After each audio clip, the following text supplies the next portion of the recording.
नमस्कार, आप देख रहे हैं लोकतंत्र। मैं हूं आपके साथ अक्षय। उत्तर प्रदेश में बीजेपी ने प्रचंड बहुमत हासिल करके अपने सभी राजनीतिक विरोधियों को पूरी तरह से ध्वस्त कर दिया, लेकिन 325 सीटों पर कब्जा करने वाली बीजेपी अभी तक मुख्यमंत्री कौन होगा इस बात का फैसला नहीं कर पाई। 3/4 बहुमत से जीत के बाद बीजेपी पर यूपी को एक सशक्त मुख्यमंत्री देने का दबाव इस कदर है कि राष्ट्रीय अध्यक्ष अमित शाह को अचानक मुंबई जाना पड़ा और सूत्रों के मुताबिक संघ के सह सरसंघ चालक भैयाजी जोशी और सह कार्यवाहक डॉक्टर कृष्ण गोपाल से उनकी मुलाकात भी हुई है और कहा जा रहा है कि संघ के इन्हीं दो नेताओं को ही मुख्यमंत्री के दावेदारों को पास या फेल करने का जिम्मा सौंपा गया है। हालांकि केंद्रीय गृह मंत्री राजनाथ सिंह का नाम भी बार बार चर्चा में आ रहा है और इसके पीछे तर्क भी दिए जा रहे हैं कि सवाल 325 विधायकों को संभालने का है। तो क्या राजनाथ सिंह के अलावा ऐसा कोई चेहरा नहीं जो इतने विधायकों को संभाल सके? ये सवाल अपना जवाब तलाश रहा है। हालांकि रह रहकर कई नाम हैं जिन्हें मुख्यमंत्री बनाए जाने की चर्चा भी है। उधर यूपी में विपक्ष का नेता कौन होगा, इसको लेकर भी कयासों का बाजार गर्म है। समाजवादी पार्टी यूपी में दूसरी सबसे बड़ी पार्टी है, लेकिन मुश्किल ये है कि सपा मुखिया अखिलेश यादव ने चुनाव नहीं लड़ा और इसलिए वो खुद को विपक्ष के नेता के तौर पर आगे नहीं कर सकते। अब बचते हैं पार्टी के दो कद्दावर नेता शिवपाल और आजम खान। शिवपाल और अखिलेश के बीच काफी तल्खी है चुनाव से पहले और अब तक दोनों एक दूसरे को पार्टी में तनातनी का जिम्मेदार मानते आए। ऐसे में अखिलेश कभी भी नहीं चाहेंगे कि शिवपाल विपक्ष के नेता बने।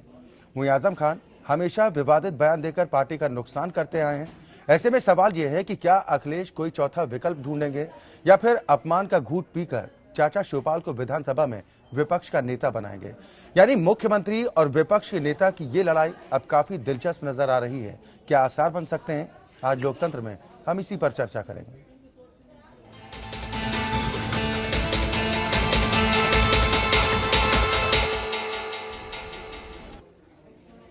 जहां उत्तर प्रदेश में 2/3 से ज्यादा बहुमत मिलने के बाद बीजेपी बम है, लेकिन मुख्यमंत्री कौन बनेगा इसे लेकर अब तक असमंजस की स्थिति।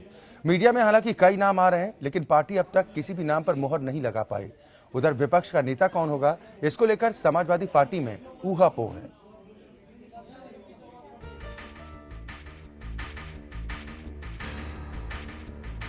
उत्तर प्रदेश विधानसभा की ये शानदार इमारत एक नए मुख्यमंत्री के इंतजार में है, लेकिन 325 सीटों पर कब्जा कर सत्ता में लौटी बीजेपी में अभी तक तय नहीं हो सका कि मुख्यमंत्री कौन बनेगा।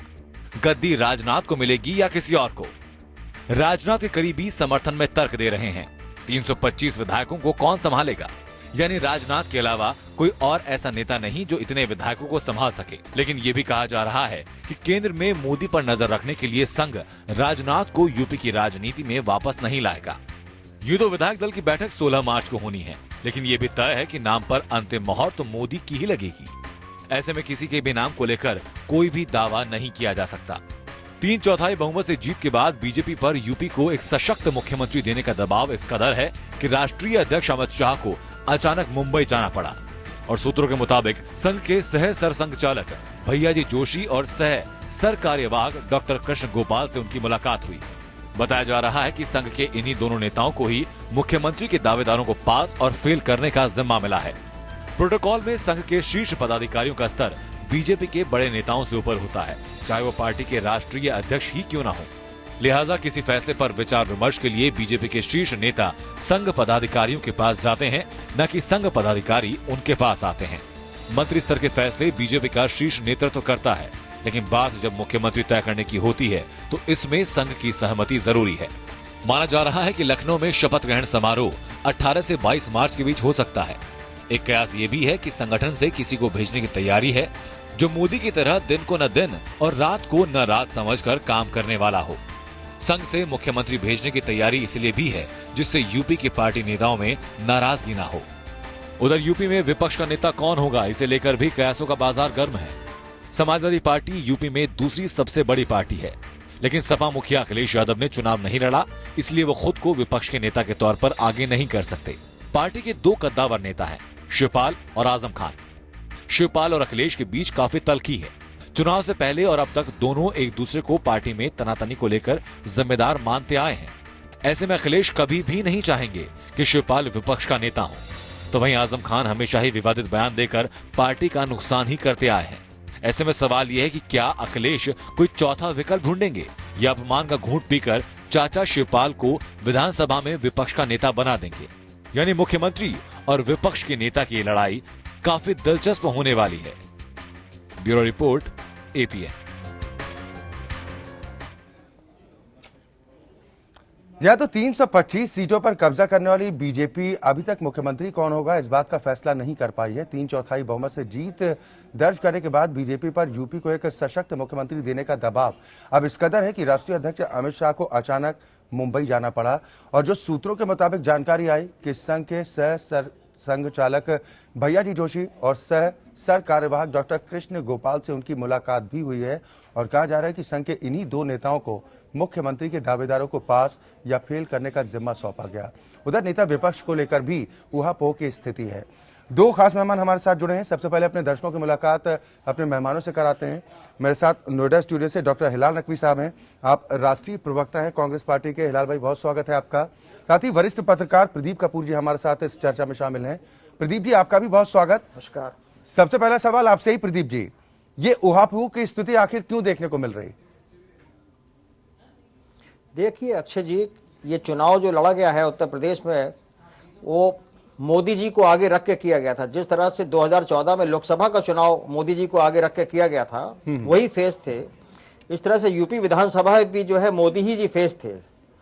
और इसलिए भी मोदी जी फेस थे क्योंकि पार्टी को ये था कि अगर किसी का नाम हम आगे रख देंगे तो जो बाकी जो कंटेंडर्स हैं और वो आपस में सर फुटअव्वल होगा, लड़ाई होगी और पार्टी का नुकसान हो जाएगा।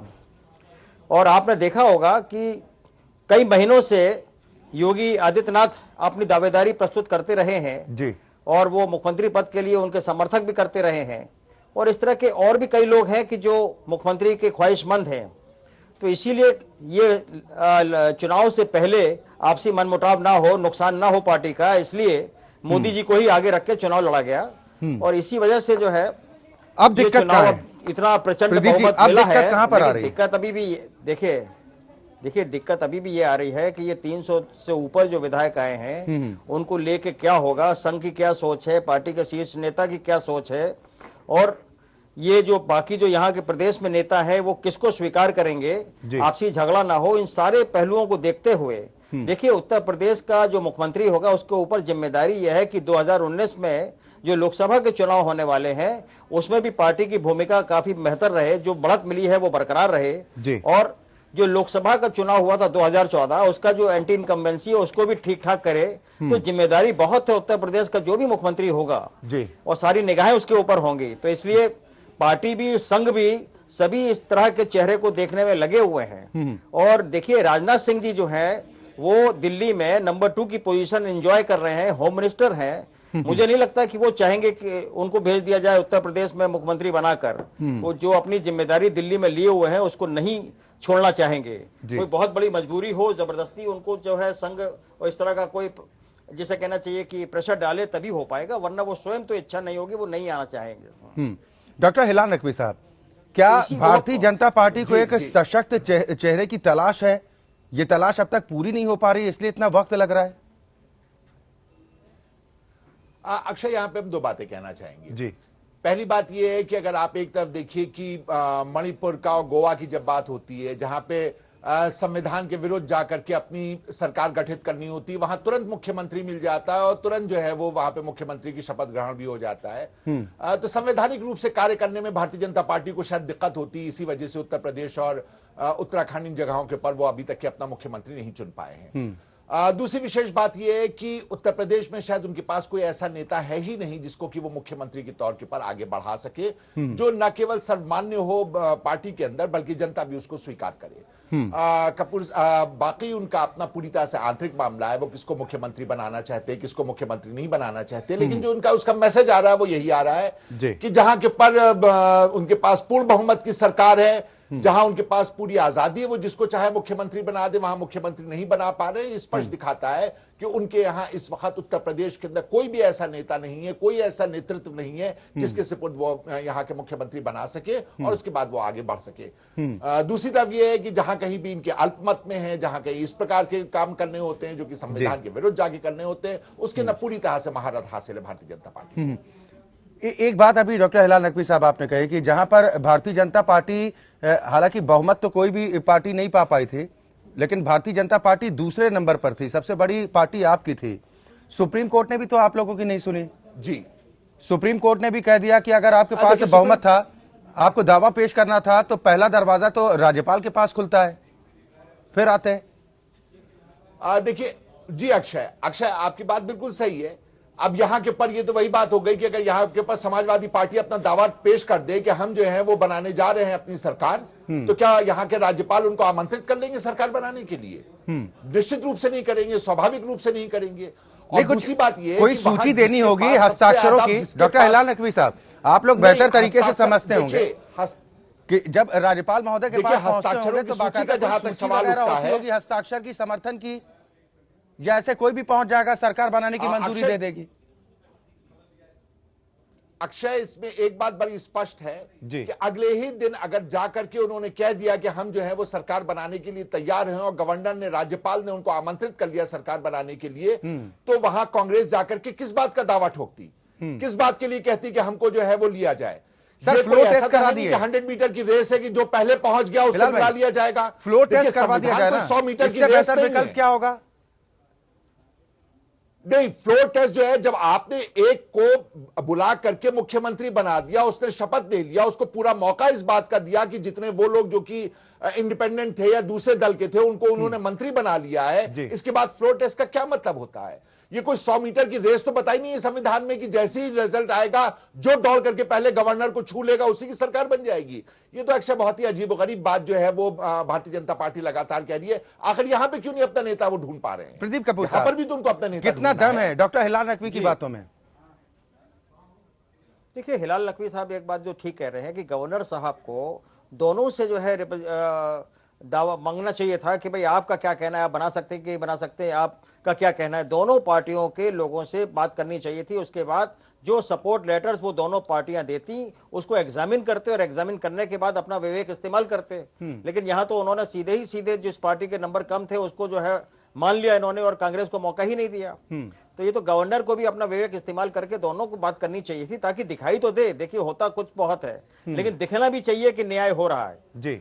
और इसमें इसीलिए देखिए इस बात को क्रिटिसाइज किया जा रहा है कि उन्होंने मौका ही नहीं दिया। अगर आप कांग्रेस के लोग, और ये कहा गया कि साहब सो रहे थे, उन्होंने अप्रोच नहीं किया, तो लेकिन गवर्नर को भी चाहिए था कि सिंगल लार्जेस्ट पार्टी जो है उसको बुलाना चाहिए था, उससे कहना चाहिए भाई आपका क्या कहना है। नहीं, उत्तराखंड में भी वो तो भी अपना कांग्रेस ने दावा बहुमत देते। साबित किया था प्रदीप कपूर जी, वहां पर बहुमत साबित किया था। यहां पर अगर बीजेपी सरकार बना चुकी है तो उन्हें बहुमत साबित करना पड़ेगा। देखिए, जिसको बोला, हाँ नहीं, बहुमत साबित करना होगा, लेकिन अक्षय, जिस किसी को आपने एक मर्तबा बुला करके कह दिया कि सरकार बनाइए, वो उसका मुख्यमंत्री वहां के पर आप जो है वो कह रहे हैं कि ये मुख्यमंत्री होगा, तो निश्चित रूप से उसके पास जितने भी वो लोग जो कि उनके दल के नहीं है, दूसरे उसमें स्वतंत्र हैं या छोटी पार्टी के, उनको अपने साथ मिला करके उनको मंत्री बनाने का ज्यादा उसके पास अवसर है। तो निश्चित रूप से ये अपने आप में दिखाता है कि किस तरह से भारतीय जनता पार्टी ने जो एक लोकतंत्र के अंदर एक जो अभी तक की का एक परंपरा चली आ रही है कि जो सबसे ज्यादा जिसके पास नंबर होता है उसको बुलाया जाता है, उसको समय दिया जाता है, वो छोड़ करके इन्होंने इसको 100 मीटर की रेस में बदल दिया कि जो भी सबसे पहले राज्यपाल को छू लेगा वो जो है मुख्यमंत्री के लिए अपना दावा पेश कर देगा, वही सरकार बना लेगा। ये जो है ये संविधान नहीं हो सकता है। 11 तारीख की शाम तक की रिजल्ट आए, 13 तारीख को जो है वो अगर गोवा के अंदर मुख्यमंत्री के लिए आमंत्रित कर लिया गया है और आप जो है आइए सरकार बनाइए, तो उसके बाद बचता ही क्या है? आप बताइए, उस समय कौन सा था उसमें, यानी और क्या संविधान में दिया हुआ है कि कितने समय के अंदर करना चाहिए? गर्मामयी पद है डॉक्टर हिलाल नकवी साहब, वो भी शंकाओं के घेरे में है। बेशक देखिए अक्षय, इसमें कोई शक नहीं है कि गवर्नर का जो ये इस तरह के डिस्क्रिप्शन जब कभी भी इस्तेमाल किया है, हम कोई एक इसकी बात नहीं कर रहे, जब भी उन्होंने इस्तेमाल किया है इस तरह का डिस्क्रिप्शन, उसको हमेशा क्रिटिसाइज किया गया है, उसको कभी भी जनता ने नहीं पसंद किया है, और निश्चित रूप से ये जो कार्य किया गया है इसका जवाब जनता भरपूर देगी और जरूर देगी। चलिए ठीक है, रविदास मेहरोत्रा जी भी हमारे साथ इस चर्चा में शामिल हो गए हैं, उत्तर प्रदेश सरकार में फिलहाल मंत्री हैं। रविदास जी, बहुत स्वागत है हमारे साथ इस चर्चा में शामिल होने के लिए। कहां पर दिक्कत आ रही है आप लोगों को नेता प्रतिपक्ष चुनने में? किसको बनाने जा रहे हैं? देखिए, विधायकों की बैठक होगी और विधायकों की बैठक के बाद दोनों पार्टियों के शीर्ष नेता उसको तय कर देंगे और जो नेता बनेगा उसको जन मुद्दों को लेकर के संघर्ष करना होगा, जनता की अपेक्षाएं पूरी करनी होंगी और जो हम लोगों ने काम किए थे, जो काम अधूरे रह गए हैं, उसको पूरे कराने के लिए संघर्ष करना पड़ेगा। बहुत सारी योजनाएं हमारी हैं, वो योजनाएं बंद ना होने पाए और वो योजनाएं आगे बढ़ें, इसके लिए प्रयास करने वाले जो सक्षम नेता होगा उसका चयन होगा। और नहीं तो ये विधायक जो काबिलियत हैं, शिवपाल सिंह उसका यादव जी चयन में अभी करने का दिखाई काम देती है करेंगे। आप लोगों को, रविदास मेहरोत्रा जी? देखिए, मैंने पहले आपसे कहा, हाँ उनमें भी एक काबिलियत है, लेकिन ये तय करेगा विधानमंडल दल के जो विधायक हैं वो तय करेंगे कि उनका नेता कौन हो जी। और विधायकों की सर्वसम्मत से राय लेकर के इसका उनका चयन होगा। और इसके लिए जो हमारी योजनाएं थी जो अधूरी रह गई हैं या पूरी होने में कुछ कसर रह गई थी, वो कैसे पूरी होंगी, योजनाएं जो हम लोगों ने लागू करी थी वो बंद ना होने पाए, आगे चलने का काम हो। तो इन तमाम मुद्दों को लेकर के जो आवाज उठानी पड़ेगी। और इसके साथ नहीं सर, हम साथ इसीलिए तो जानने का एक और प्रयास बड़ी कर रहे हैं बात ना, ये भी है, रविदास मेहरोत्रा जी, हम इसीलिए जानने का प्रयास जी। कर रहे हैं कि आप जी। लोगों ने भी कुछ सोचा होगा कि इन्हें होना चाहिए नेता प्रतिपक्ष या फिर हम इन्हें बना सकते हैं, क्योंकि मुख्यमंत्री जी तो बन नहीं सकते, उन्होंने चुनाव ही नहीं लड़ा। तो जो मेन ऑप्शन आपके पास बचते हैं, हाँ, तो शिवपाल सिंह यादव मुख्यमंत्री जी जो हैं या फिर आजम खान साहब, या फिर इसके अलावा भी कोई विकल्प तलाश रहे हैं क्या आप लोग? नहीं, अब ऐसा है, माननीय मुख्यमंत्री जी विधानमंडल दल के नेता होंगे और विधान परिषद में नेता प्रतिपक्ष होंगे मुख्यमंत्री जी। अब माननीय मुख्यमंत्री जी समाजवादी पार्टी के राष्ट्रीय अध्यक्ष भी हैं जी। और विधायकों की में अलग अलग लोगों से वो राय लेने के लिए बैठक हो रही है। कल विधायकों की बैठक है और विधायकों की बैठक में कल उस नाम पर चर्चा होगी और वो नाम जो है कल माननीय पार्टी के राष्ट्रीय अध्यक्ष और अभी तक मुख्यमंत्री माननीय अखिलेश यादव तय करने का काम करेंगे। नहीं, आप लोगों ने भी कुछ सोचा होगा जब आप कह रहे हैं कि राय ली जाएगी वहां पर कि किसे ये महत्वपूर्ण जिम्मेदारी सौंपी जाए, तो आप लोगों ने भी कुछ, रविदास मेहरोत्रा जी, विचार किया होगा ना कि कौन एक सशक्त भूमिका निभा सकता है? आजम जी, खान विचार साहब, शिवपाल सिंह यादव, या फिर कुछ और नेता, आप भी उसमें शामिल हो सकते हैं।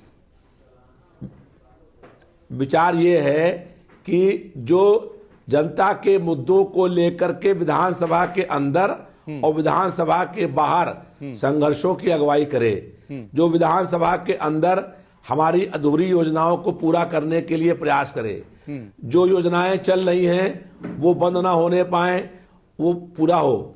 और इसके अलावा जो हम लोगों ने घोषणा पत्र में कहा था, उस घोषणा पत्र के अनुरूप सरकार उसको काम को करे। इसके लिए विधानसभा के अंदर जो है जनता की, जो 22 जनता है उसकी आवाज उठाने का काम करे।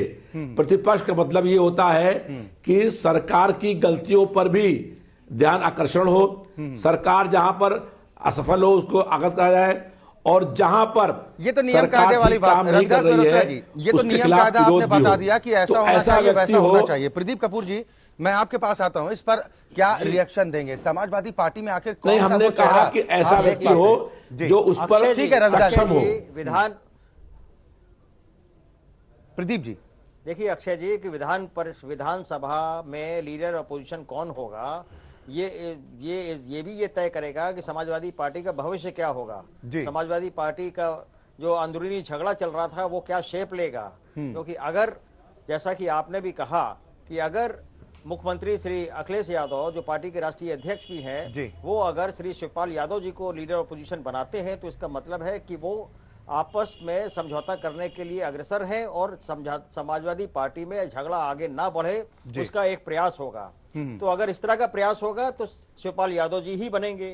अगर इस तरह का प्रयास नहीं होगा तो वो मोहम्मद आजम खान के लिए कह सकते हैं। नहीं तो ये अपमान का घूंट पी पाएंगे? प्रदीप कपूर जी, सवाल तो इस बात को लेकर खड़ा होना है कि शिवपाल सिंह यादव को अगर वो रिप्रेजेंट करते हैं, आगे बढ़ाते हैं, तो अखिलेश यादव के लिए तो अपमान का घूंट होगा, क्योंकि अब तक जो पार्टी में जो कुछ हुआ अखिलेश शिवपाल को जिम्मेदार मानते हैं और शिवपाल सिंह यादव अखिलेश को।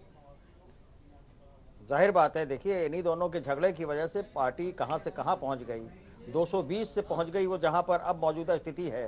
समाजवादी पार्टी के झगड़े से बहुत ज्यादा नुकसान हुआ है पार्टी को, ये सब लोग देख रहे हैं, सब लोग जान रहे हैं। तो इस झगड़े का अंत क्या होगा? अगर झगड़ा बढ़ाना है तो उसके लिए फिर और होगा, अगर झगड़े को ठीक करना है तो शिवपाल यादव जी को बनाना होगा। अब ये तय करना श्री अखिलेश यादव को है कि आगे वो किस तरह की रणनीति करते हैं, आगे किस तरीके का सोच होता है। तो जाहिर बात है कि ये जो नेता का पद है ये बहुत बड़ा क्रूशल है कि किसको बनाते हैं, वही तय करेगा कि समाजवादी पार्टी का भविष्य क्या है। जी, एक रिएक्शन डॉक्टर हिलाल रकबी साहब आपका भी, आप लोग सहयोगी हैं और अभी तो लंबी दोस्ती की बात कर रहे हैं, आप लोग भी तो कुछ सलाह मशवरा देंगे।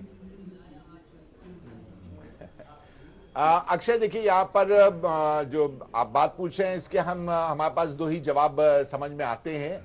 पहला और सबसे महत्वपूर्ण जवाब यह है कि ये समाजवादी पार्टी का आंतरिक मामला है, वो किसको बनाएंगे किसको नहीं बनाएंगे निश्चित रूप से वो तय करेंगे। और दूसरा जो बहुत महत्वपूर्ण बात है, जो राजनीति में अक्सर कहा जाता है, देखिए राजनीति में कोई भी जो है वो ना तो परमानेंट दोस्त होता ना कोई परमानेंट दुश्मन होता है। जैसे जैसे राजनीति जो है वो बढ़ती है, जैसे जैसे राजनीति की आवश्यकताएं बढ़ती और बदलती रहती है, उस हिसाब से लोगों में आपस में दोस्ती होती रहती है और मनमुटाव होता रहता है। निश्चित रूप से इलेक्शन से पहले की स्थितियां और परिस्थितियां अलग थी, इलेक्शन के बाद की स्थितियां और परिस्थितियां अलग हो जाती हैं। जो बात आप कह रहे हैं अपमान का घूंट पीने का, निश्चित रूप से देखिए राजनीति में अगर आप देखें तो इस तरह के अपमान के घूंट जो है वो सारे राजनीतिक दल समय समय पर पीते रहते हैं और ये जो विश्व का प्याला है इसको पीते रहते हैं और उसके बाद में फिर उसी से अमृत भी निकल करके आता है। तो निश्चित रूप से ये कहना कि इसमें किसी प्रकार का कोई अपमान है या किसी तरह का कोई नाक का इशू है, तो राजनीतिज्ञों के बीच में अक्षय आप बहुत अच्छे से जानते हैं कि ये नाक जो है बड़ी मुश्किल से बीच में आती है। चलिए, दिनेश सिंह जी भी हमारे साथ जुड़ गए हैं। आप भारतीय जनता पार्टी के प्रवक्ता भी हैं, भारतीय जनता पार्टी के वरिष्ठ नेता भी हैं और एक अच्छे वक्ता के तौर पर अपनी पार्टी का पक्ष रखते हैं। दिनेश सिंह जी, लोग ये जानने को बेहद परेशान हैं कि गोवा में पता चल गया कि मुख्यमंत्री कौन बन गया, मणिपुर में पता चल गया कि कौन मुख्यमंत्री की जिम्मेदारी संभाल रहा है, उत्तर प्रदेश में इतनी ऊहापोह की स्थिति क्यों? नहीं, चूंकि जब तक नहीं बना था वहां भी लोगों को लगता था कि कौन बन रहा है। स्वाभाविक है, ये ह्यूमन नेचर है ना, मानव स्वभाव है, वो जानना चाहता है। ऐसे ऐसे लोग फोन करके पूछते हैं, हम लोगों से पूछते हैं कि भाई साहब कौन बन रहा है। मैं कहता हूं आपकी चीज नहीं, जो बन जाएगा उसको स्वीकार करना है। तो स्वाभाविक रूप से कि गोवा में जब तक नहीं थे कि कौन बन रहा है कौन नहीं बन रहा है, सोशल मीडिया पर काफी चीजें चल रही थी। इसी तरह से मणिपुर में सरकार बन रही कि नहीं बन रही है, बन गई तो चीफ मिनिस्टर कौन होगा वो भी सामने आ गया। मुझको लगता है कि उत्तर प्रदेश में भी पहले हो रहा था कि जीत मिलेगी कि नहीं मिलेगी, कौन जीतेगा, कितने सीट से जीतेगा, वो सारे कयास अलग हो गए। भारतीय जनता पार्टी जीत गई और बहुमत से जीत गई, इतिहास रचा है। निश्चित तौर पर कौन नेता होगा, कौन उत्तर प्रदेश का सीएम होगा वो भी पता चल जाएगा। ये फाइनल कौन करेगा? ये फाइनल तो लोग कर रहे हैं ना, माननीय राष्ट्रीय अध्यक्ष जी को अधिकार दिया गया है, माननीय राष्ट्रीय अध्यक्ष जी सारे नेताओं से चर्चा करके फाइनल कर देंगे। कहां से दिक्कत है? नहीं, लोग ये भी कह रहे हैं कि शायद इस पर भैया जी जोशी, डॉक्टर कृष्ण गोपाल, उनको जो जिम्मेदारी सौंपी गई है शायद कि मुख्यमंत्री का चेहरा कौन होगा ये फाइनल करने की जिम्मेदारी उन पर है, वही तय करेंगे कौन होगा देखिए, पास इस और कौन होगा संगठन फेल। का काम है। लेकिन जब भी कोई परिवार में आप निर्णय लेते हैं ना, तो सलाह मशविरा जरूरी है। मैं कितनी बार कहा हूं कि देखिए दो चीजें हैं ना, सरकार, समाज और संगठन। सरकार तो आप बहुमत से चला लेंगे, बहुमत होगी तो सरकार चल जाएगी, लेकिन संगठन और परिवार चलाने के लिए सहमत की जरूरत पड़ती है। और उसका एक उदाहरण है, मैं जाना नहीं चाहता हूं। वो सहमत नहीं बनी समाजवादी पार्टी में, कितनी दिक्कत है, परिवार में दिक्कत हो गई और संगठन में दिक्कत हो गई, क्योंकि वहां सहमत बनाने का प्रयास नहीं किया है। भारतीय जनता पार्टी तो सहमत से चलने वाली पार्टी है, लोकतांत्रिक पार्टी है, तो निश्चित तौर पर नहीं तो फैसले संघ करता है। नहीं, भारतीय जनता ये स्वीकार कर लीजिए कि संघ भी भले ही फ्रंट फुट पर आकर बैटिंग नहीं करती है राजनीति के मैदान में, लेकिन पर्दे के पीछे की बैटिंग पूरी संघ ही संभालता है। अच्छा, ऐसी बात नहीं है। आप भी कोई काम घर में अगर करने चलते हैं तो आप भी सलाह मशविरा बड़े लोगों से करते हैं, जो आपके अभिभावक हैं उनसे करते हैं। हम तो गार्जियन मानते ही हैं, हम सलाह मशविरा करना भी चाहिए। हमको तो लगता है दूसरे दल को भी करना चाहिए, इसमें कौन सी दिक्कत है। लेकिन अल्टीमेटली निर्णय जो है पार्टी का होता है। मंत्रिमंडल में किसको शामिल करना है इसका फैसला तो पार्टी संगठन कर सकता है, लेकिन मुख्यमंत्री का चेहरा कौन होगा इस बात का फैसला तो संघ ही निर्धारित करता है। नहीं, ये लोग जो कहते हैं वो बता भी दिए होंगे कि कौन कर रहा है। जैसे 3 दिन से मैं देख रहा हूं कई चेहरे टीवी चैनलों पे चल रहे हैं, कई चेहरे। सर, किसी दिन आप किसी को पैदा कर रहे हैं, कोई नहीं कर पा रहे। एक नाम भारतीय जनता पार्टी ने किसी प्रवक्ता ने कहा हो, किसी नेता ने कहा हो तो बात समझ में आती है। आप ही लोग विश्वस्त सूत्रों से चला देते हैं, कभी किसी को मुख्यमंत्री, और उसके लिए भी धर्म संकट की स्थिति हो जाती है। लोग उसको पूछने चले जाते हैं, उसको पता ही नहीं है। तो पार्टी का आंतरिक मामला है। कम से कम इस मामले में भारतीय जनता पार्टी पूरी तरह से सक्षम है। हमारे पार्लियामेंट्री बोर्ड सर, ये आपकी पार्टी का आंतरिक मसला हो सकता है, लेकिन प्रदेश की जनता जिन्होंने वोट दिया था उसको इस बात का इंतजार है कि अब मुख्यमंत्री का चेहरा कौन होगा। निश्चित और इसी बात के लिए उसने वोट दिया था, क्योंकि चेहरा ना होते हुए भी हमने कोई चेहरा नहीं दिया, ना होते हुए भी उन्होंने हमको 325 सीट की ऐतिहासिक सफलता दी है। निश्चित तौर पर हम जो चेहरा देंगे वो ऐसा चेहरा देंगे जो उत्तर प्रदेश को विकास के रास्ते पर ले जाएगा। अभी हमारे साथी कह रहे थे, विपक्ष में जो बैठने वाले हैं जिनसे आप चर्चा कर रहे थे, कि हम देखेंगे कि हमारे एजेंडे जो हैं, जितने हमारे एजेंडे हैं वो लागू हों, कोई हमारी स्कीम गड़बड़ ना होने पाए। ये विपक्ष का काम होता है, और विपक्ष अगर शक्तिशाली हो, जागरूक हो, तो सरकार अच्छी चलती है। ठीक है। लेकिन कुछ योजनाएं इनकी बंद होने वाली हैं, जैसे अपहरण की योजना, हत्या की योजना, लूट की योजना, ये तो बंद होने वाली है ना। नहीं तो देखिए गायत्री प्रसाद प्रजापति घूम रहे थे, पता ही नहीं चल रहा था। अभी सरकार बनी भी नहीं, वो अंदर भी आ गए। नहीं, ये सब चीजें होने राजनाथ वाली सिंह का नाम बार बार सामने आ रहा है। लोग कह रहे हैं कि शायद राजनाथ सिंह को बनाया जा रहा है। इस बात को लेकर तालमेल बिठाने की कोशिश है। ये तो आप बेहतर बता पाएंगे इसमें कितनी सच्चाई है। हमारे यहाँ किसी भी ना एक मंडल का जो राजनाथ सिंह तो बहुत बड़े नेता हैं और मुख्यमंत्री रह चुके हैं उत्तर प्रदेश के, अभी गृह मंत्री हैं वर्तमान में, तो उनकी बात नहीं। किसी पर भारतीय जनता पार्टी किसी पर विश्वास करके, एक मत करके जिसको भी मुख्यमंत्री बना लेगा वो उत्तर प्रदेश को चला लेंगे। राजनाथ जी में कहीं कोई कमी है क्या? जी भी, जो भी चेहरे आप ही लोग चलाते हैं, कभी कोई चेहरा चलाते हैं, कभी कोई भी जिस पर निर्णय हो जाएगा वो उत्तर प्रदेश के हित के निर्णय होगा। ये आप प्रदीप कपूर जी, आप क्या कुछ संभावनाएं देख पा रहे हैं? ये माथापच्ची का दौर जो चल रहा है, जो मेल मुलाकातों का दौर चल रहा है, पार्टी अध्यक्ष अमित शाह महाराष्ट्र पहुंचते हैं ना, मुलाकात होती है, तो क्या तालमेल या फिर उतना सशक्त चेहरा नहीं मिल पा रहा? क्योंकि बड़ी जिम्मेदारी तो है, 325 सीटें अगर भारतीय जनता पार्टी को मिली है तो चेहरा भी उतना मजबूत होना चाहिए जो इन विधायकों को संभाल भी सके। सही बात है, चेहरा भी होना चाहिए, उसकी परफॉर्मेंस भी देखी जाएगी, और इसीलिए इनको बड़ी प्रॉब्लम आ रही है कि किस तरह से इसको तालमेल बैठाया जाए कि वो भारी भरकम चेहरा भी हो और तालमेल भी हो, और 300 से ज़्यादा जो विधायक हैं उनको संभाल भी सके, और इसीलिए ये निर्णय नहीं ले पा रहे हैं। और ये संघ के बड़े बड़े नेताओं के साथ जा रहे हैं। देखिए, संघ की तो हमेशा भूमिका रही है इस तरह के निर्णय लेने में जी, और जैसा कि अगर संघ का जो भी सुझाव होगा वो पार्टी के लिए मान्य होगा, और इसीलिए जो है इतना सब हो रहा है, क्योंकि उत्तर प्रदेश में जो 325 विधायक जीत के आए हैं उनमें उनको कोई ऐसा भारी भरकम चेहरा नहीं दिखाई दे रहा है कि जिसको मुख्यमंत्री बनाया जाए। इसीलिए केंद्र में जो है विकल्प तलाश रहे हैं कि वहां से किसी को भेजा जाए। कभी कभी जो आरएसएस की ऑर्गेनाइजिंग सेक्रेटरी है रामलाल, उन तक का भी नाम आ गया कि कहीं उनको ना भेज दिया जाए। जी, तो तरह तरह के नाम चल रहे हैं। जैसी ये आपने सवाल ठीक उठाया, इस पर एक रिएक्शन दिनेश सिंह जी का लेते हैं। दिनेश सिंह जी, क्या हेलीकॉप्टर लैंडिंग के भी कोई आसार नजर आ सकते हैं? हंसी आती है जब लोग इस तरह की बात करते हैं कि कहीं असमंजस है, कहीं चर्चा चले। देखिए, पहले जरूरी थे कि गोवा की सरकार बननी, वो पहली प्राथमिकता में थी कि उस जरूरी था, वहां गोवा की सरकार बन गई। आज मणिपुर की सरकार बन गई, कल यहाँ जाहिर सी बात है वहां खरीद फरोख्त करनी थी, तो इस वजह से निश्चित रूप से आपको वहां जल्दबाजी रही होगी। आपकी आदत पड़ी है ना खरीद फरोख्त की, आपको तो आदत पड़ गई, तो सबको इसी चश्मे से आप खरीद फरोख्त पूरे देश की जनता ने देखा है। अरे नकवी जी, अभी आपका समय आएगा जितना खरीद फरोख्त का आरोप लगाना हो जरा लगा। उत्तर प्रदेश और उत्तराखंड में जहां स्पष्ट बहुमत है, अब चुनाव संपन्न हो गया, अब ये कहने से एक वोट मिलना नहीं है, शांत रहिए। जहां के पर आपके पास बहुमत भी नहीं है, सवाल हिलाल भाई का भी वाजिब है, आपको फौरन मिल गया। ठीक है, हिलाल नकवी साहब, मैं आपके पास जनता ने हलाल कर दिया ना। आपका जो सवाल है उस पर हम जवाब ले लेते हैं दिनेश सिंह जी से ना। ये कह रहे हैं दिनेश सिंह जी, जो डॉक्टर हिलाल नकवी साहब का जो दर्द है उनकी पार्टी का, वो ये कह रहे हैं कि सबसे बड़ी पार्टी हम बनते हैं, चाहे गोवा में हो चाहे मणिपुर में हो। सरकार बनाने के लिए दावा आप लोग ठोकाते जाके, पहले उन्हें मौका तक नहीं देते। बिल्कुल, ये चाहिए था इनको ना। आप तो इंतजार कर रहे हैं कि सत्ता मिल गई, और ये कहीं लिखा है? आप दावा ही ना पेश करें तो जरा हिलाल जी जरा सुन लीजिए, जरा रुक जाइए, थोड़ी देर रुक जाइए ना। ये इतिहास आप लोग पहले बना चुके हैं कि नहीं बना चुके हैं? ये इतिहास आपने कर्नाटक में बनाया है कि नहीं बनाया है? ये इतिहास आपने बिहार में बनाया है कि नहीं बनाया है? आप इस तरह की जब चर्चा करते हो तो हंसिया। दूसरी चीज, आप कह रहे हैं खरीद फरोख्त। अगर भारतीय जनता पार्टी खरीद कर न सरकार बनाती तो हिलाल साहब एक वोट से अटल बिहारी वाजपेयी की सरकार ना जाती। तो खरीद फरोख्त कौन करता है? उसको देश की जनता जानती है। तो कृपया करके जनता के जनादेश का सम्मान उस वक्त कीजिए। जो राजनीति और कर जो रहे थे, ईवीएम वो खराब आज होने का आरोप दर्शक लगा रहे हैं क्या कुछ लोग ना, कहते हैं? असल में उस ईवीएम वक्त खराब होने, राजनीतिज्ञ आपको जनता ये का मंजूर जनादेश नहीं का है। सम्मान वो आप कीजिए। लोग दर्शक बन ईवीएम गए, नहीं मंजूर खराब बन है, गया। इस हार इससे से जाहिर सी आप बात है, लोगों की राजनीति मानसिकता बदल चुकी है खराब हो भारतीय गई जनता है। पार्टी। नहीं, इन बातों में अगर जाएंगे दिनेश सिंह जी नहीं, तो, वही मैं तो कह रहा हूं, सवाल मैं उठते उनके रहे पर हैं कि आते हैं। आपकी पार्टी के वरिष्ठ नेता लालकृष्ण आडवाणी जी भी ईवीएम को लेकर सवाल उठा चुके हैं। अगर अब विपक्षी पार्टियां आपकी जो हैं वो सवाल उठा रही हैं तो उनके सवाल गलत कैसे हो सकते हैं? नहीं, ये कौन कह रहा है? मैं ये कह रहा हूं कि आडवाणी जी ने सवाल उठाया था, उस पर चुनाव आयोग ने अपनी बात बताई थी कि कैसे फुल प्रूफ है। आडवाणी जी मान गए या भारतीय जनता पार्टी मानी? यही बात हम बार बार कहते हैं अक्षय जी कि जब गोवा में जब सुब्रमण्यम दिल्ली में स्वामी जी कोर्ट गए थे, अरे बीच में जरा रुक जाइए ना हिलाल जी, आपको कौन मना कर रहा है? जरा एक मिनट रुक जाइए, थोड़ा सा रह रखिए। नहीं गए थे, वो किसकी अरे जरा पार्टी के? पेट में क्यों दर्द, 2 मिनट रुक जाइए। आप बोल रहे थे, मैं सुन रहा था।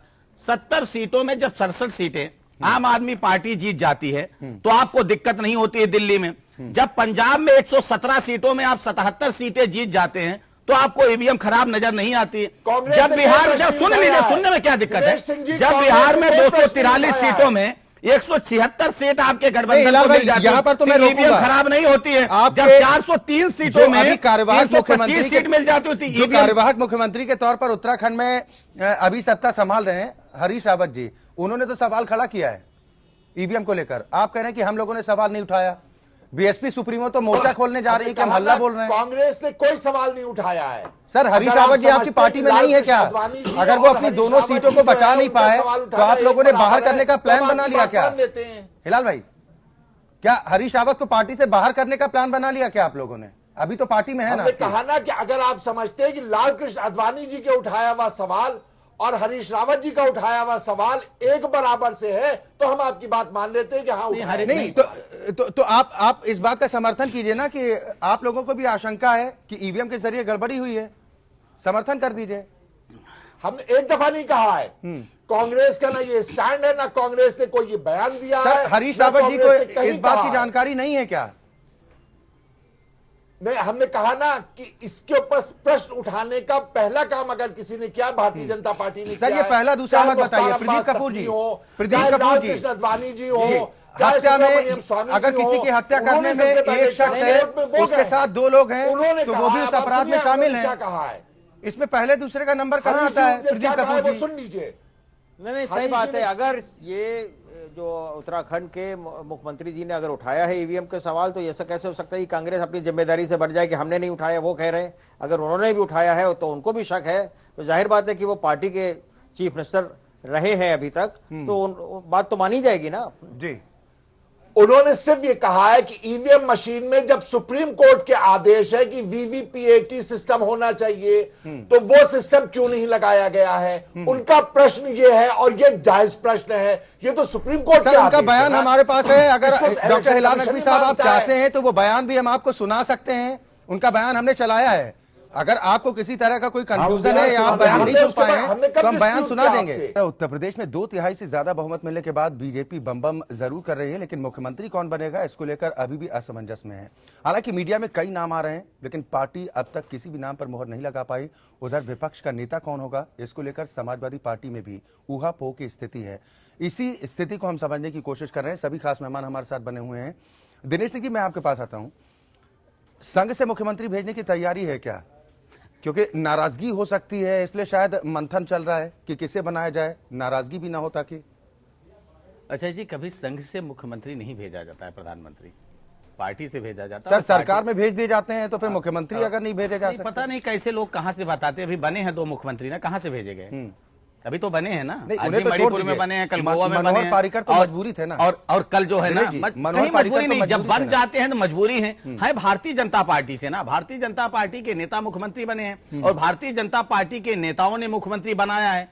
तो इसमें, और कल आप देखिएगा जब उत्तर प्रदेश का मुख्यमंत्री का चेहरा आएगा तब भी आप कहेंगे। इसलिए कि अभी लोग गोवा और मणिपुर की सरकार बना रहे थे, अब सरकार बन गई है। अब निश्चित तौर पर आपको उत्तर प्रदेश का भी मुख्यमंत्री मिल जाएगा और कहीं असमंजस नहीं है। लोगों को लग रहा है कि उत्तर प्रदेश के मुख्यमंत्री के लिए पूरी असमंजस, पिक्चर क्लियर हो जाएगी।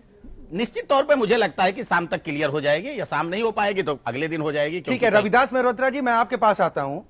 आप लोग कब ये असमंजस की स्थिति को साफ कर पाएंगे? कब तक पिक्चर क्लियर हो पाएगी कि कौन होगा नेता प्रतिपक्ष? अक्षय जी, कल विधायकों की बैठक है और विधायक दल की बैठक में कल नेता का चुनाव हो जाएगा और कल दोपहर में आपको मालूम हो जाएगा कि कौन नेता प्रतिपक्ष होगा। एक बात जी। दूसरा मेरा कहना यह है कि डेमोक्रेसी में जब चुनाव के बाद चुनाव हो तो चुनाव के बाद सबसे बड़ी पार्टी को जो चाहिए गठबंधन को उन्हें बुलाए कि कौन मुख्यमंत्री होगा, सबसे बड़ी पार्टी के नेता को बुलाना चाहिए। तीसरी बात यह है कि जहां तक लग रहा है मुख्यमंत्री जो है 325 लोग जीत करके आए हैं, उससे कोई बाहर का आदमी होगा। इसका मतलब ये लग रहा है कि 325 में जो रविदास जी, आप लोग अपनी पार्टी में मंथन नहीं कर पाए। रविदास जी, आप लोग अब तक ये तय नहीं कर पाए कि नेता प्रतिपक्ष कौन होगा, और बीजेपी के लिए आप लोगों ने आकलन कर लिया। तो कह रहे कल बैठक है विधायकों की, कल बैठक है। शिवपाल सिंह यादव को न्योता भेजा गया सारे क्षेत्र के अंदर जी। शिवपाल सिंह यादव को न्योता भेजा गया। हाँ, वो विधायक हैं और वो कल बैठक में रहेंगे और सारे विधायकों को कल बुलाया गया है और विधायक जो हैं उनकी कल बैठक हो रही है। कल दोपहर में विधायकों की बैठक के बाद आपको मालूम हो जाएगा कि नेता कौन विधायक हुआ है। डॉक्टर हिलाल नकवी साहब, फिलहाल क्या कुछ स्थिति आप देख पा रहे हैं? हम यहाँ बीजेपी की भी चर्चा कर रहे हैं और आपके सहयोगियों की भी कर रहे हैं, क्योंकि दोनों अब तक गफलत में हैं। इन्हें उपाय सूझ नहीं रहा कि क्या फॉर्मूला अख्तियार किया जाए।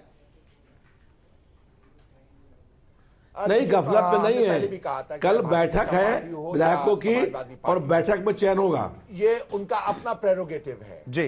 वो उनके अपने विधायक है, किसको चुनते हैं, किसको नेता बनाते हैं, किसको लेकर के आते हैं, निश्चित रूप से ये उनका प्रेरोगेटिव है जी। हाँ, ये उम्मीद जरूर करते हैं कि जो मुख्यमंत्री बन करके आएगा वो उत्तर प्रदेश को समझता होगा, उत्तर प्रदेश के विकास के लिए उसको चिंता होगी और उसका कुछ न कुछ उत्तर प्रदेश के अंदर स्टेक पे होगा, जिससे कि वो उत्तर प्रदेश को ज्यादा बेहतर तरह से चला पाए।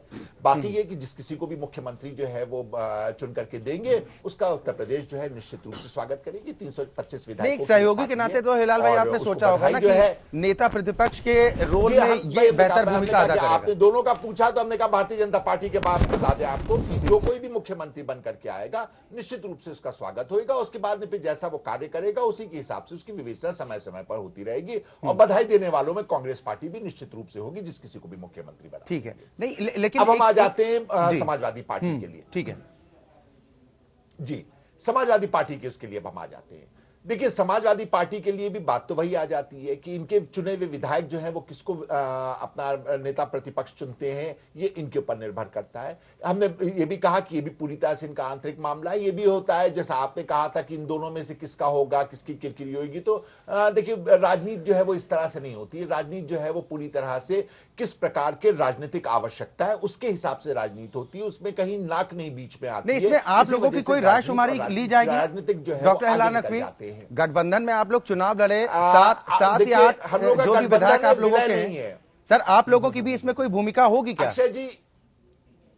अक्षय जी, गठबंधन है, विलय नहीं है। निश्चित रूप से जब उनके पास ज्यादा एमएलए हैं, ज्यादा विधायक हैं, तो इसका निर्णय करने का काम भी उन्हीं को करना होगा।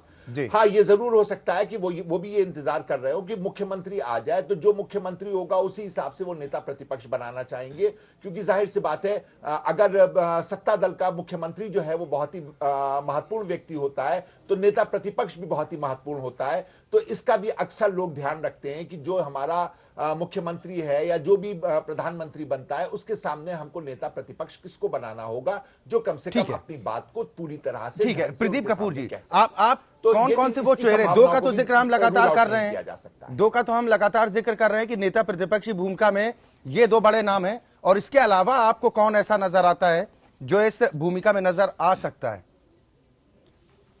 देखिए, यही 2 मेन चेहरे हैं। इनके अलावा एक राम गोविंद चौधरी जी का भी जिक्र हुआ था। तो अब ये तो तय करना पार्टी नेतृत्व का है कि जाहिर बात है कि अब आजम खान साहब भी ना हो और शिवपाल यादव जी भी ना हो और कोई तीसरा नाम हो, इसकी संभावना जो है मुझे कम नजर आ रही है। मुझे लगता है कि इन्हीं 2 में से किसी एक को बनाएंगे।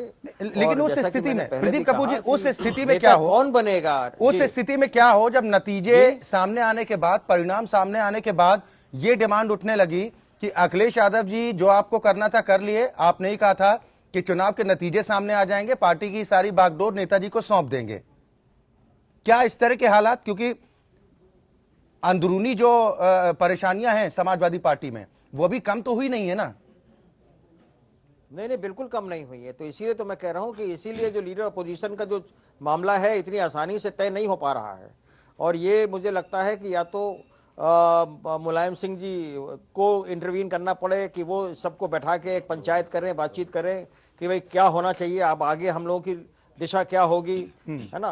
तो अब ये तो तभी तय होगा कि ये सब पूरी पंचायत हो, और पंचायत के बाद ये तय हो, क्योंकि बहुत कुछ निर्भर करता है कि लीडर किसको बना रहे हैं, उसी से अगर आजम खान को अगर चुन लिया दोनों जाता है, तय होगी आगे। हालांकि आजम खान वक्त वक्त पर समाजवादी पार्टी की मुश्किलें बढ़ाते रहे अपने बयानों के जरिए, अगर उन्हें चुन भी लिया जाता है तो क्या शिवपाल सिंह यादव उनके अंडर में आएंगे कि वो नेता प्रतिपक्ष आजम खान हो, उनके अंडर में वो रहेंगे?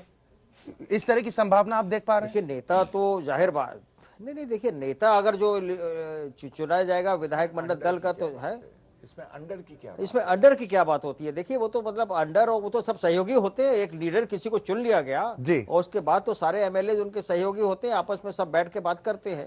इसमें नहीं, कोई ये ईगो स्वीकार प्रॉब्लम नहीं शिवपाल होनी सिंह चाहिए कि यादव को आजम होगा खान बन गए कैसा? और शिवपाल जी उनके अंडर में आ गए। नहीं, अब ये तो उनको तय करना है कि उनको स्वीकार होगा कि नहीं होगा। हम बता रहे ना आपको, ये मामला इतना आसान नहीं है कि आजम खान साहब या शिवपाल जी का मामला है, और ये आगे की पार्टी की रणनीति और पार्टी का भविष्य तय करेगा कि किस तरीके का लीडर अपोजिशन होगा।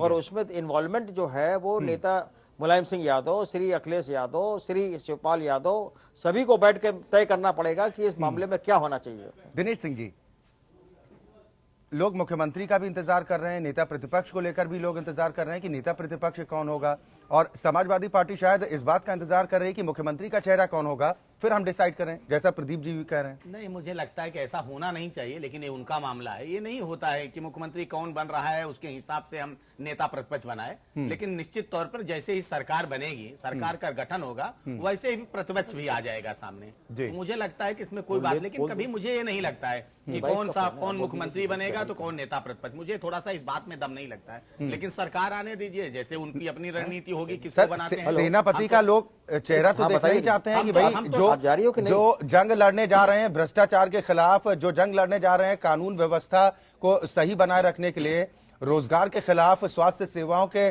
खिलाफ जो जंग आप लोग लड़ने जा रहे हैं, उसमें एक मजबूत चेहरे की तो जरूरत होगी ना? नहीं, तब देख रहे हैं ना, जैसे केंद्र में देखिए ना, जैसे इनके पास क्या है, अगर इतने ही मजबूत नेता होते, इतने ही मजबूत सेनापति होते तो इतनी हार होती, लेकिन इतनी बुरी हार होती, और उस हार को स्वीकार भी नहीं कर पा रहे हैं। जनता का कम से कम जो जनादेश है उसको स्वीकार करना चाहिए। अब खिसियानी बिल्ली जो है वो जनादेश तो मोदी जी के नाम का है ना जी।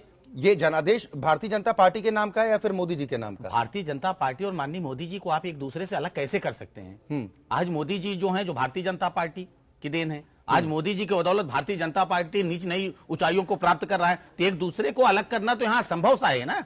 इसमें निश्चित तौर पर माननीय प्रधानमंत्री मोदी जी की जो कार्यशैली है, जो कुशलता है, जो पॉपुलैरिटी है, उसका योगदान है। इसमें संगठन का योगदान है, इसमें लाखों समर्पित कार्यकर्ताओं का योग है, और इसमें उत्तर प्रदेश के जनता का योगदान है, जिन्होंने भरोसा किया भारतीय जनता पार्टी की सरकार पर, भारतीय जनता पार्टी के नेताओं और कार्यकर्ताओं पर। उनको उम्मीद जगी है कि उत्तर प्रदेश देखिए जिस हालात से गुजर रहा था ना, सारे लोग मुगालते में थे।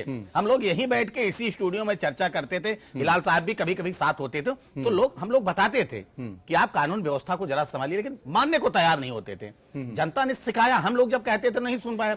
जनता तो मौन होकर अपने निर्णय देती है, और एक दिन ऐसा निर्णय सुनाती है कि 5 साल फिर कहीं पता नहीं चलता। ये निर्णय तो सामने आ गया। अब जो सबसे अहम सवाल यही है कि प्रधानमंत्री नरेंद्र मोदी, पार्टी अध्यक्ष अमित शाह, हालांकि जिम्मेदारी तो पार्टी अध्यक्ष की शायद होती है, जहां तक हमें जानकारी है कि वो ही तय करते हैं कि किसको क्या जिम्मेदारी सौंपी जाए।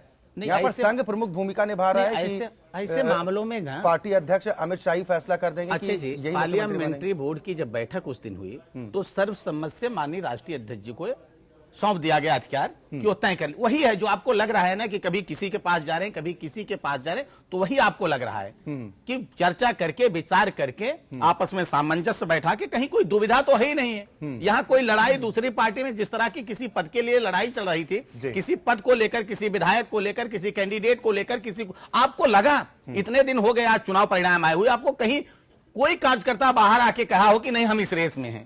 कहीं कार्यकर्ताओं की तरफ से, नेताओं की योगी तरफ से बात आदित्यनाथ नहीं के आई। समर्थक तो खूब प्रदर्शन भी कर रहे हैं, हम ये कह रहे हैं, डिमांड कर नेता, हैं कि हम उन्हें नेता बना की दो। बात कर रहे हैं जिसके नाम की चर्चा आप करें। कोई नेता बाहर सामने आके, हम उस कार्यकर्ता को कह रहे हैं जो अभी जनपद अच्छा, में योगी चुने जी हैं, को आप उसमें नेता से नहीं कोई मानते? एक नेता दिनेश जी, आया हो जरा सा और स्पष्ट कहा कर दें हो कि नहीं हम कि हो रहे योगी जी को हैं। आप और नेता हिलाल नहीं जी मानते हैं। तो, हिलाल जी तो अपनी हार भी नहीं स्वीकार कर रहे हैं। ये उत्तर प्रदेश की हार अपनी हार मान लेंगे, ये राहुल गांधी की हार नहीं मानेंगे। ये गोवा में अच्छी इनकी सीट आ गई, सरकार नहीं बना पाए, वहां राहुल गांधी की जीत मानेंगे। फैसला सुनाया है, उसको मानने ना मानने का कोई विकल्प नहीं है। नहीं, लेकिन कब ये काम अगर आपने स्वीकार किया है। आप कर लेते हैं तो जनता में अच्छी इमेज जाती है, एक अच्छा संदेश जाता है। लेकिन उसके बाद भी आप स्वीकार नहीं कर पा रहे हैं। यही तो आपकी विडंबना है ना, यही तो मैं कह रहा हूं। आप एक पर तो अपनी जो है सरकार बनाई है। हिलाल जी, एक तो जनता ने सहज- फैसला पंजाब में भी आपको सुनाया है, तो 3 राज्यों में जनता ने आपको भी फैसला सुनाया है। उन 3 राज्यों के फैसले के सरकार आगे हमारी आगे बनी है, बढ़े। हिलाल जी। गोवा ठीक है, में ठीक है, हाल डॉक्टर जी- हिलाल हिलाल साहब, जी, एक- सरकार एक- एक भारतीय final जनता comment- पार्टी की बन गई, अब इसलिए उस पर कमेंट करने की जरूरत सर, नहीं है। एक फाइनल कमेंट पचा लीजिए, हार को पचा लीजिए, पचाइए, दिनेश सिंह, पचाइए, पचाइए फैसले जरा। का निरादर करना तो भारतीय जनता पार्टी ने किया नहीं, है। ये आप कर रहे हैं जनादेश का निरादन। सर जी। अब एक फाइनल कमेंट आप नहीं, सभी मेहमानों जनादेश से, का निरादर क्योंकि आप कर वक्त रहे हैं, इससे मणिपुर ज्यादा में कर इजाजत रहे हैं, नहीं दे गोवा रहा में है कर रहे हैं, आप अपनी दोनों जगह चर्चा निरादर कर रहे को हैं। आगे बढ़ाने के लिए। जनता ने आपको उखाड़ फेंका गोवा से। ठीक है सर, जनता ने आपको ठीक उखाड़ है सर, फेंका वहां पर पंजाब नगर से। पालिका देखा शपथ तो ले चुके हैं। सरकार वहां भारतीय जनता ठीक है। पार्टी की ना बनती, आप तो सो रहे हैं। जी, ये आपको आपने इतना- जनता के आप आदेश जो- का निरादर आप जो किया है। सुप्रीम कोर्ट से आपको ये आपने फटकार मिली ना, जनता के इन बातों से हिलाल कोई जी फायदा सुप्रीम नहीं कोर्ट से है। माननीय इन बातों से सर्वोच्च कोई न्यायालय से फायदा आपको नहीं है। फटकार मिली। लोग ये जानना चाह रहे हैं कि मुख्यमंत्री कौन बनने जा रहा है, नेता प्रतिपक्ष कौन बनने जा रहा है। इससे ज्यादा लोगों को अगर इंतजार किसी बात का है तो वो विकास को लेकर जो दावे किए गए हैं, जो वादे किए गए हैं, उनको किस तरह पूरा किया जाएगा, इसको लेकर इंतजार है। दिनेश सिंह जी, फाइनल कमेंट मेरा आपसे और सवाल मेरा ये कि मुख्यमंत्री चेहरा कौन होगा। आप कह रहे हैं कि बहुत जल्द इस बात का नतीजा भी सामने आ जाएगा कि किसको ये जिम्मेदारी सौंपी जा रही है। निश्चित तौर पर हम भूमिका की बात कर रहे हैं कि इसमें भूमिका सबसे प्रमुख किसकी होने जा रही है, पार्टी की, संगठन की? निश्चित तौर पर देखिए, जब पार्लियामेंट हमारी सबसे बड़ी संवैधानिक संस्था है ऐसे निर्णयों के लिए, पार्लियामेंट्री बोर्ड की बैठक हुई।